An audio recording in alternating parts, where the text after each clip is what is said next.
হ্যাঁ দোস্ত কিতা খবর তোর উঠিলাম ঘুমা থাকিন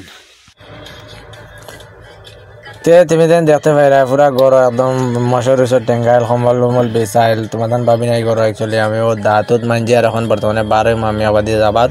ভিডিওত বনিয়া থাকিব তোমার প্রথম কাম হইছে আমি তোরা খাবার তুলতাম না খাবার তুলিলাই দাদা দেখতে পাইরা বর্তমানে আমি বারে বেলায় পুরা রেডি গেছি রাস্তাতে যাও উবাইছি চার্জারের কেবল ফাউরি আইলাম বাই করে ফাটাইছি চার্জারের কেবল আনাত আর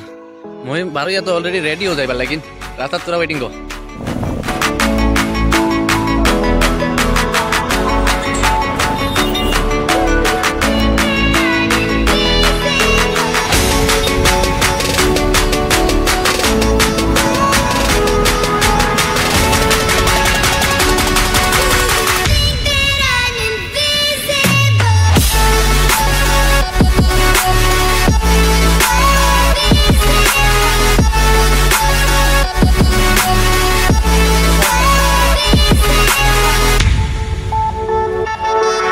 ডবকা টাউন এখান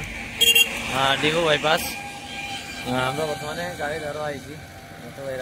তো মেলমু আর একটা ভিডিও জলদি তার তক video like comment share subscribe করবা।